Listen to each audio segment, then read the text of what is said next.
Hello everyone, welcome back to my channel Wangxian lovers. और आज मैं आपके साथ Wangxian fan fiction forced marriage with mafia king का नेक्स्ट पार्ट शेयर करने वाली हूं। तो चलिए आज का पार्ट हम शुरू करते हैं।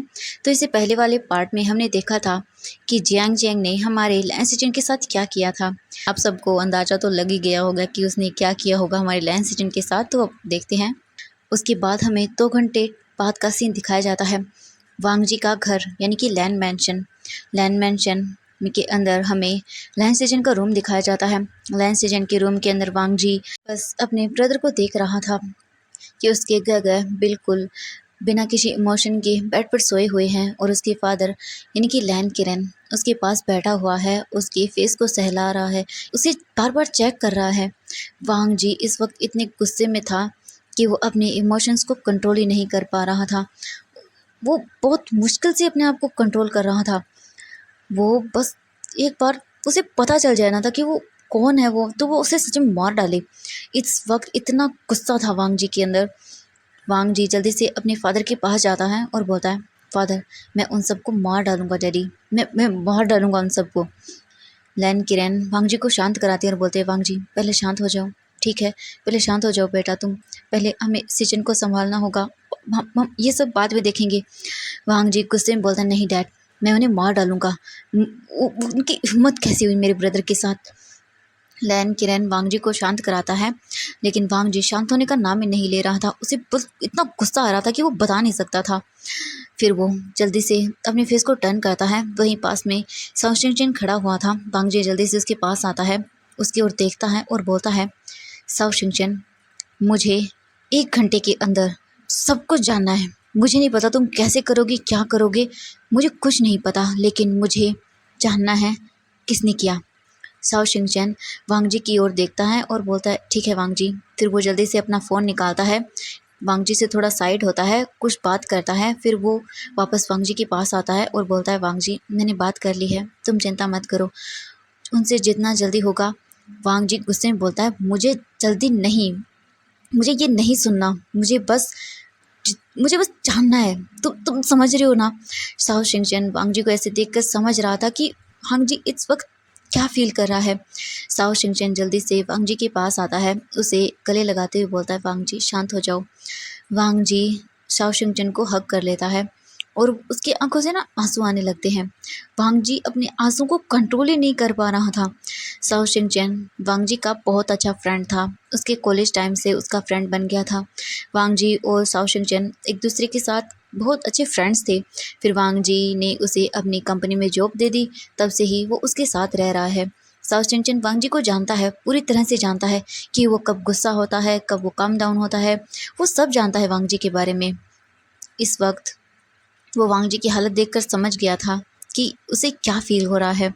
कुछ देर के बाद वांग जी उससे दूर होता है और बोलता है, मैं उन सबको मरा हुआ देखना चाहता हूँ। साओ शिंगचैन बोलता है, वांग जी पहले काम डाउन हो जाओ, ठीक है, हम सब देख लेते हैं। तभी उस रूम का डोर नॉक होता है। वांग जी फिर उस ओर देखता है। साओ शिंगचैन बोलता है, मैं डोर को ओपन करता हूँ। फिर वो जल्दी से डांटता है, वो डोर ओपन करता है। वहाँ पर एक गार्ड खड़ा हुआ था, वो बोलता है, डॉक्टर फिर से आए हुए हैं।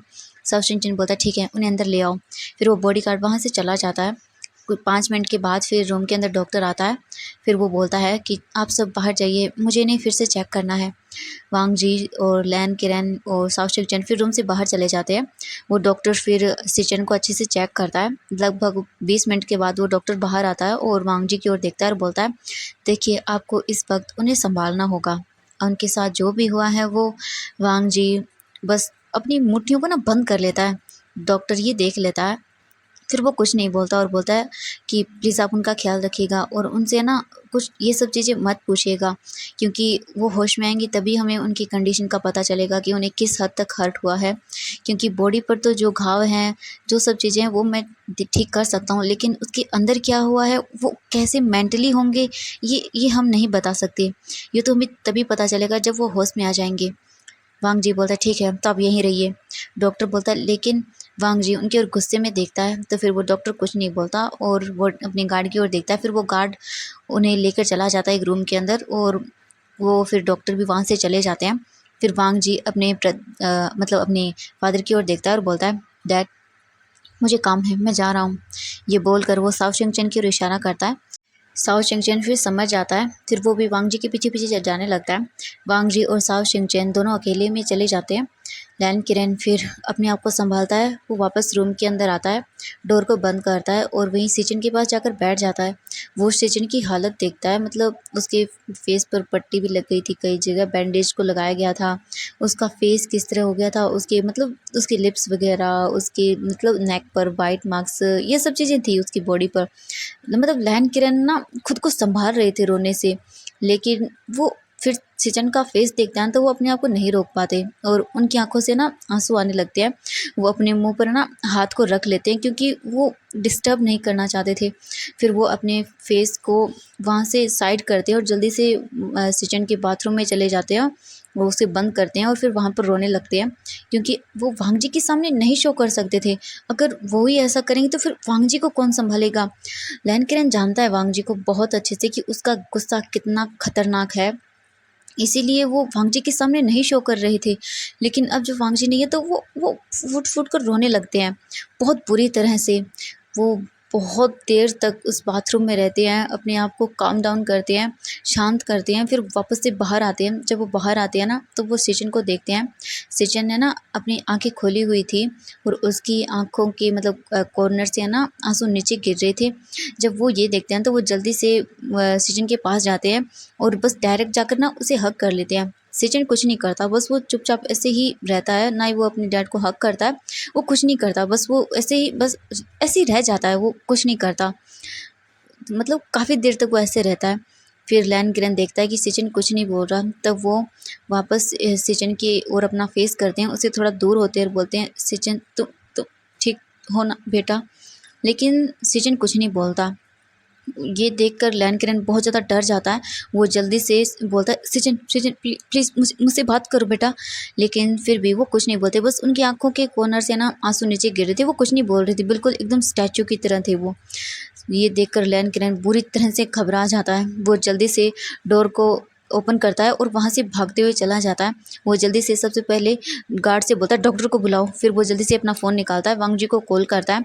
वांग जी जो कि साउथ चिंगचन के साथ था, अपनी मतलब मेंशन में ही था लेकिन साइड में था, वो बात कर रहा था उन लोगों से और बोल रहा था कि जल्दी से पता करो। और वो गुस्से में ये सब बोल रहा था, तभी साउथ चिंगचन देखता है अपने फ़ोन की ओर तो उसका फ़ोन रिंग कर रहा था। वो जल्दी से अपना फ़ोन मतलब पिक करता है और बोलता है कि हाँ बताओ क्या हुआ है।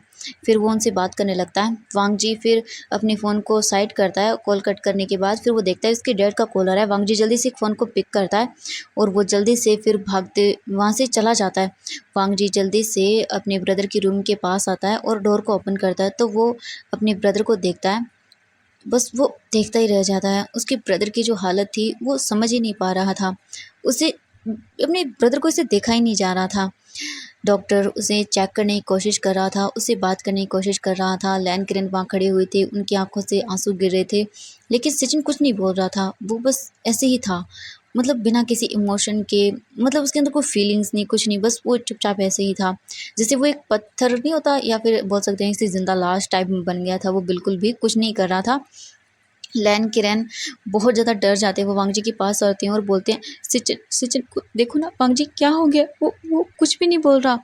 वांग जी अपने डैड को संभालता है, फिर वो जल्दी से अपने ब्रदर के पास जाता है। जैसे ही सिचन वांग जी को देखता है तो ना उसकी आंखों से आंसू गिरने लगते हैं। वांग जी जल्दी से अपने ब्रदर को हग कर लेता है और बोलता है गगा गगा प्लीज़ रोइए मत, सब सब ठीक हो जाएगा। सिचन कुछ नहीं बोलता, बस वो वांग जी को हग किए बस रोने लगता है। ऐसा वो काफ़ी देर तक करता है। फिर वो डॉक्टर जो है ना उन्होंने इंजेक्शन लगाया था सिचन को, फिर उस वजह से वो फिर बेहोश हो जाते हैं और वांग जी फिर उन्हें अच्छे से बेड पर सुला देता है। फिर डॉक्टर बोलता है कि देखिए इनकी मेंटल स्टेट बहुत ख़राब हो चुकी है, इनके दिमाग पर बहुत ही ज़्यादा बुरा असर पड़ा है, इन्हें इन सब चीज़ों से बाहर निकालने में बहुत टाइम लगेगा, आपको बहुत पेशेंस रखना होगा। इनके सामने कोई भी ऐसी बात नहीं करेगा, कोई कुछ नहीं करेगा, प्लीज़ इनका खास ध्यान रखिएगा और मैं इनके लिए हर वक्त इन्हें चेक करता रहूँगा। प्लीज़ आप इनका ध्यान रखिएगा, इन्हें उन सब चीज़ों से बाहर निकालना होगा। ये कुछ भी नहीं बता रहे हैं, ना ही कुछ बोल रहे हैं, इन्हें बहुत टाइम लगेगा उन सब चीज़ों से बाहर आने में, प्लीज़ आप इनका ख्याल रखिए। ये बोल कर ना वो वांग जी की ओर देखते हैं, फिर वो काफ़ी सारी मेडिसिन देते हैं और बोलते हैं आप ये सब इन्हें दे दीजिएगा, प्लीज़ इनका ख्याल रखिए। फिर वो वहाँ से चले जाते हैं। वांग जी अपने ब्रदर की ओर देखता है। फिर वांग जी का फ़ोन रिंग करता है। वांग जी जल्दी से अपने फ़ोन निकालता है और बोलता है बताओ। फिर वांग जी बोलता है ठीक है, मैं अभी आ रहा हूँ। फिर साओ सिंह-चेन भी वांग जी की ओर देखता है और उसके इशारे को समझ आता है और वो दोनों वहाँ से चले जाते हैं। लैन किरण बस चुपचाप वहीं बैठा रहता है और बस सिचन को देखता रहता है। अब हमें जियांग फैमिली को दिखाया जाता है। वी जिंग तो बस अपने रूम में था, उसे नींद आ चुकी थी और वो सो चुका था। वहीं दूसरी ओर जियांग हाउस के अंदर एक और बहुत बड़ी मुसीबत आने वाली थी जो उन्हें पता भी नहीं, लेकिन ये मुसीबत उन्होंने खुद ही बुलाई है। मैडम यू, जियांग फेंगमियान तीनों वहाँ खड़ी हुई थी। जियांग यानली वहाँ पर नहीं थी, वो अपने रूम के अंदर थी, वो सो चुकी थी। मैडम यू ने उसे भेज दिया था। अब हमें जियांग फेंगमियान को दिखाया जाता है। जियांग फेंगमियान जल्दी से जियांग चेंग को एक कस के स्लैप लगाते हैं और बोलते हैं तुम्हें पता है तुमने क्या किया है। जियांग चेंग बोलता है डैड काम डाउन, क्या बोल रहे हो आप। मैडम यू बोलती है जियांग चेंग तुम्हारा दिमाग खराब हो गया, तुम नहीं जानते तुमने क्या किया है। जियांग चेंग बोलता है मॉम वैसे भी वो एक नॉर्मल प्रोफेसर ही तो है, मैंने बस थोड़ा सा एंजॉय तो किया है, क्या हो गया। जियांग फेंगमियान एक और स्लैप लगाते हैं जियांग चेंग को और बोलते हैं क्या क्या कहा तुमने, वो एक नॉर्मल प्रोफेसर है, तुम्हारा दिमाग खराब हो गया है, तुम नहीं जानते वो कौन है, तुम्हें देखा वो किसके साथ था और वो कौन है, पहले ये पता तो कर लेते। अगर तुम्हें इतना ही सब कुछ करना था तो किसी बाहर में चले जाते, किसी और को ढूंढ लेते, लेकिन तुमने ये क्या कर दिया, तुम नहीं जानते तुमने क्या किया है। मैडम यू जियांग फेंगमियान को शांत करती हैं और बोलती हैं प्लीज़ आप शांत हो जाइए प्लीज़, हमें सोचना होगा कि अब हम क्या करें। उस वक्त तो मैंने संभाल लिया था, मैंने देखा था वांग जी को अपने ब्रदर को ले जाते हुए, वो उसे लेकर चला गया है। जियांग फेंगमियान बोलता है हाँ वो उसे लेकर चला गया है, लेकिन तुम्हें क्या लगता है वो शांत रहेगा, उसके ब्रदर के साथ किया है इसने, देखना वो क्या करेगा, वो हमारी फैमिली को बर्बाद कर देगा। मैडम यू बोलती हैं मुझे नहीं लगता कि वो कुछ करेगा, अगर उसने ऐसा कुछ किया तो उसके फैमिली का नाम खराब होगा और इतना बड़ा बिजनेसमैन, मुझे नहीं लगता कि वो कुछ ऐसा करेगा। जियांग फेंगमियान बोलते हैं आप सब लोग शायद उसे जानते नहीं हैं, वो जितना शांत है उतना ही वो खतरनाक है, तुम लोग नहीं जानते। मैं नहीं जानता कि मुझे अब क्या करना चाहिए, वो बर्बाद करके रख देगा हमारी फैमिली को। मैडम यू घबराते हुए बोलती हैं क्या। जियांग फेंगमियान बोलता है कि हाँ तुम नहीं जानते, मेरे वैन फैमिली से कांटेक्ट है तो मुझे उनसे पता है कि वांग जी क्या है और क्या नहीं। वैन फैमिली वैसे भी माफिया टाइप की चीज़ों से कांटेक्ट रखती है, उनके अंडरवर्ल्ड में भी काफ़ी सारे कांटेक्ट हैं, तो मैंने एक डील के दौरान उनसे पता किया था, तो मुझे पता है कि वांग जी एक माफिया है। जब जियांग चेंग ये सुनता है तब वो भी पूरी तरह से शॉक हो जाता है और बोलता है क्या। जियांग फेंगमियान एक गहरी सांस लेते हैं और बोलते हैं कि हाँ वो जितना शांत, जितना एक डिसेंट है, उससे ही ज़्यादा वो बीस्ट है, तुम्हें नहीं पता उसके बारे में। मैंने वैन फैमिली से उसके बारे में बहुत सारी चीज़ें पता की थी, मैंने उसके बारे में बहुत सारी जानकारी इकट्ठा की है और वो क्या करेगा ये तो मैं भी नहीं जानता हूँ। वो सब लोग ना डर जाते हैं। मैडम ये बोलती है अब हम क्या करें, कहीं वो हमारे जियांग चेंग को। जियांग फेंगमियान बोलते हैं हाँ वो कुछ ना कुछ ऐसा ज़रूर करेगा, तुम नहीं जानते। तभी मैडम यू बोलती है लेकिन उसे उसे नहीं पता चलेगा कि किसने किया है। जियांग चेंग बोलता है हाँ हाँ उस वक्त वो भी वैसे अपनी हालत में नहीं था, तो मुझे नहीं लगता कि उसने कुछ याद होगा। जियांग फेंगमियान एक और स्लैप लगाते हैं और बोलते हैं तुम्हारा दिमाग ख़राब हो गया है, तुम्हें क्या लगता है उसे पता नहीं चलेगा कि वो कौन था। उसके लिए ये सब पता करना बहुत आसान है, तुम नहीं जानते उसके कॉन्टेक्स्ट को, वो 1 मिनट में ढूंढ लेगा तुम्हें। जियांग चेंग बोलता है कि नहीं ऐसा कुछ भी नहीं होगा डैड, शांत हो जाइए आप। जियांग फेंगमियान जियांग चेंग की ओर देखते हैं और बोलते हैं ये तुम्हारा बेटा बिल्कुल बिगड़ चुका है, मुझे यकीन नहीं हो रहा। मैडम यू बोलती है प्लीज़ आप शांत हो जाइए ना, हम संभाल लेंगे ना। जियांग फेंगमियान बोलता है अच्छा ठीक है तो करो जो करना है वो। फिर वो वहाँ से चले जाते हैं। मैडम यू फिर वहीं पर रह जाती है, जियांग चेंग भी चला जाता है। मैडम यू सोचने लगती है कि अब उसे क्या करना चाहिए। मैडम यू काफ़ी देर तक सोचती रहती हैं। अब हमें अगली मॉर्निंग का सीन दिखाया जाता है। वांग जी जो कि अपने ब्रदर के रूम में बैठा हुआ था, उसने अपने फादर को उसके रूम में जाने के लिए बोल दिया था और वो बोलता है कि मैं गगा के पास रहता हूँ, मतलब वो नाइट को वापस आया था तब, आप सो जाइए। इस वक्त जो है ना वो साउथ चिंगचन भी वांग जी के घर पर ही था, वो अपने घर नहीं गया था क्योंकि उसे पता था कि इस वक्त उसकी यहाँ ज़्यादा ज़रूरत है, इसलिए वो नहीं गया था। अब हम वांग जी को देखते हैं जो बस अपने ब्रदर के रूम में बैठा हुआ था। तभी सेशन ना अपनी धीरे धीरे आंखों को ओपन करता है। वांग जी जब देखता है तो वो जल्दी से उनके पास जाकर बोलता है आप ठीक तो है ना। लेकिन सिचन फिर से कुछ नहीं बोलता। वांग जी अपने ब्रदर की यह हालत देखकर डर जाता है और बोलता है, गगा प्लीज़ एक बार तो बोलिए ना, प्लीज़ मुझे बताइए कौन कौन था वो। लेकिन सिचन कुछ नहीं बोलते, बस वो चुपचाप ऐसे ही रहते हैं और स्टैचू बन जाते हैं। वांग जी फिर अपने ब्रदर की ओर देखता है, फिर कुछ नहीं बोलता। फिर वो उन्हें मेडिसिन देता है। सिचन चुपचाप मेडिसिन खा लेता है और फिर वांग जी बोलता है, ब्रदर प्लीज़ आप कुछ खा लीजिए। लेकिन सिचन कुछ नहीं बोलता।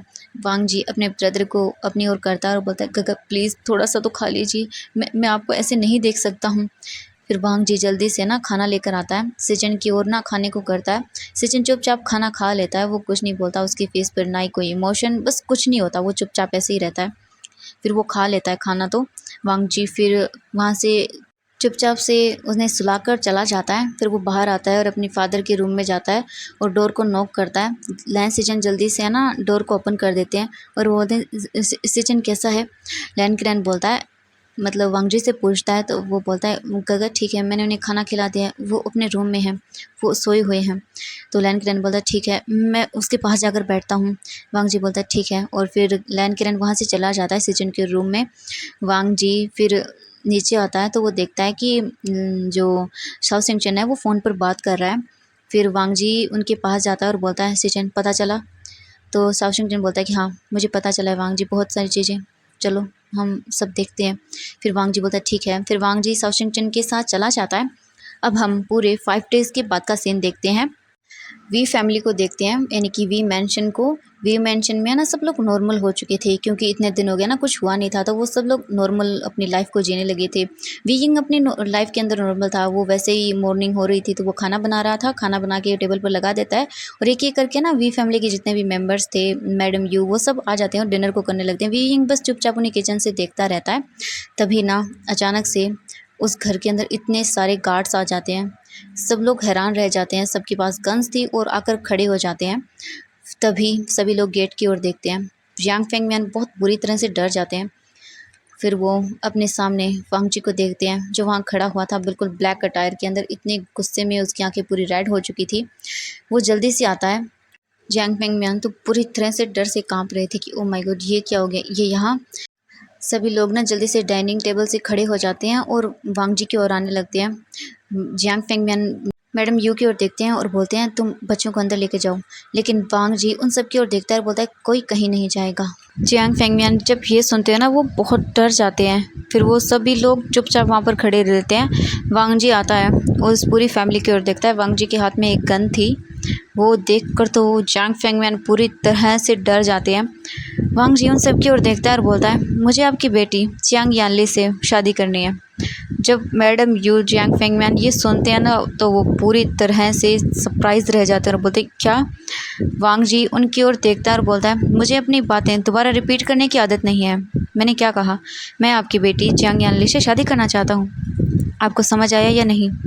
जियांग फेंगमियान बोलते, लेकिन वांग जी गन को आगे करता है और बोलता है, आपने कुछ कहा। लेकिन फिर जियांग फेंगमियान कुछ नहीं बोलते, वो चुपचाप ऐसे ही खड़े रहते हैं। वांग जी उनकी ओर देखता है और बोलता है, वेरी गुड, तो चलिए शादी के लिए रेडी हो जाइए, कल हमारी शादी है, वो भी जियांग यानली से। आपको समझ आ रहा है या नहीं। जियांग फेंगमियान कुछ नहीं बोलते, वो बोलते ठीक है, क्योंकि उन्हें पता था कि वांग जी कितना डेविल है, उसने कुछ कहा है। वांग जी उनकी ओर देखता है और बोलता है, ठीक है तो मैं अब जा रहा हूँ। ये बोलकर वांग जी वहाँ से चला जाता है। मैडम यू बोलती है, वो ऐसे कैसे कर सकता है। जियांग फेंगमियान एक गहरी सांस लेते हैं, अपनी बेटी जियांग यानली की ओर देखते हैं, जो कि शॉकिंगली वहाँ खड़ी हुई थी। जियांग चंग तो कुछ नहीं बोल रहा था, वो पूरी तरह से जम चुका था अपनी जगह। जियांग फेंगमियान समझ चुके थे कि उन्हें पता है सब कुछ, वांग जी ये सब क्यों कर रहा है। मैडम यू बोलते, नहीं, मैं अपनी बेटी की शादी उससे नहीं करवाऊंगी। मैडम यू गुस्से में जियांग फेंगमियान की ओर देखते हैं और बोलते, आपने कुछ कहा क्यों नहीं। जियांग फेंगमियान मैडम यू की ओर देखते हैं और बोलते हैं, अब हम कुछ नहीं कर सकते, अब ये हमारे हाथ में नहीं है कि इसकी शादी किससे होगी। जियांग यानली बोलती है, डैड ये आप क्या बोल रहे हैं, आपने देखा उसे, मैं कैसे उससे शादी कर सकती हूँ। जियांग फेंगमियान बोलते हैं, मैं कुछ नहीं कर सकता, वो क्या करेगा हम भी नहीं जानते, वो ऐसा क्यों कर रहा है कुछ नहीं जानते, तुम नहीं जानते उसके माइंड को। इसके बाद जियांग फेंगमियान वहाँ से चले जाते हैं। मैडम यू वहीं पर खड़ी हुई थी। जियांग यानली बोलती है, मॉम मुझे उसे शादी नहीं करनी, मैं कैसे कर सकती हूँ। मैडम यू बोलती है, तुम चिंता मत करो, मैं तुम्हें ऐसे नहीं करने दूंगी, मैं ऐसा बिल्कुल नहीं होने दूंगी, तुम चिंता मत करो, ऐसा नहीं होगा, तुम बिल्कुल चिंता मत करो, मैं हूँ ना। जियांग चैंग वहाँ पर खड़ा हुआ था, वो पूरी तरह से डर के मारे काँप रहा था। मैडम यू जल्दी से जियांग चैंग और जियांग याली को ना एक साथ हग कर लेती है और बोलती है, मैं तुम दोनों को कुछ नहीं होने दूँगी, तुम्हें कुछ नहीं होगा मेरे बच्चों। मैं हूँ ना, मैं हूँ तुम्हारे पास, तुम चिंता मत करो। अब हम वीइंग को देखते हैं। वीइंग को तो कुछ भी नहीं पता होगा कि अभी थोड़ी देर पहले क्या हुआ, क्योंकि जियांग फेंगमिया ने उसे बोला हुआ था कि वो उसकी शक्ल ना दिखाए। तो वीइंग उन्हें सर्व करने के बाद ना किचन से वहाँ से चला गया था। जैसे ही वीइंग ने डोर बंद किया था, वहाँ पर वांग जी आ चुका था। तो इसलिए वीइंग को कुछ नहीं पता कि यहाँ पर क्या हुआ है क्या नहीं हुआ। वीइंग इन सब चीज़ों से बिल्कुल बेखबर है। अब हम नाइट का सीन देखते हैं। वांग जी अपने रूम में था, उसके हाथ में गन थी, आंखों में गुस्सा था और बस वो डेविल से स्माइल दिए जा रहा था और बोलता है, मैं तुम सबको छोड़ूंगा नहीं, एक एक करके तुम सबसे बदला लूँगा। जो भी तुमने मेरे भाई के साथ किया ना, मैं छोड़ूंगा नहीं तुम्हें जियांग चैंग। ये बोल कर ना वो और भी ज़्यादा डेविल से स्माइल देने लगता है। अब हम वेडिंग सीन को देखते हैं। हॉल डेकोरेट था। वांग जी ब्लैक अटायर में खड़ा हुआ था, उसके आंखों में गुस्सा था और वो बस एक डेविल से स्माइल दे रहा था और वो अपने मन में सोचता है, एक एक करके मैं तुम सबसे बदला लूँगा। जो भी तूने मेरे ब्रदर के साथ किया ना, मैं भूला नहीं हूँ। तभी ना वो प्रेस्ट बोलता है कि जल्दी से मतलब ब्राइड को बुलाया जाए। फिर सभी लोग हॉल की ओर देखते हैं। एक गर्ल को दिखाया जाता है जो कि पूरी तरह से चाइनीज़ अटायर में थी, मतलब कि एकदम हिस्टोरिकल वाले कपड़े पहने हुए थे उसने, बिल्कुल रेड कलर के थे। वो धीरे धीरे चल के ना स्टेज के पास आ जाती है। फिर प्रिस्ट उन्हें वेडिंग की जो सेरेमनी होती है उसे शुरू कर देता है और वो बाउज वगैरह लेना शुरू कर देते हैं। कुछ ही देर के अंदर उनकी मैरिज को कंप्लीट हुआ दिखा देते हैं। मैडम यू जो वहाँ पर खड़ी हुई थी, वो डरी भी हुई थी और वो थोड़ी सी ना खुश भी लग रही थी। Jiang Feng man madam you की ओर देखते हैं और बोलते, तुमने क्या किया है। मैडम यू बोलती हैं, आप चुप रहिए, आप जानते हैं। तो एवरीवन, आज के पार्ट में इतना ही। मिलते हैं नेक्स्ट पार्ट में। आई नो बहुत सारे क्वेश्चन हैं, आपको सब क्वेश्चन के आंसर मिलेंगे, लेकिन नेक्स्ट पार्ट में। इसमें बस इतना ही। ओके, अगर आप कुछ पूछना चाहते हैं तो कमेंट्स में पूछ सकते हैं। और एक क्वेश्चन सबका था कि वी यिंग और वांग जी की एज क्या है। वांग जी की एज जो है वो 30 साल है और वी यिंग जो है वो 18 साल का है। ओके, तो बाय बाय एवरीवन।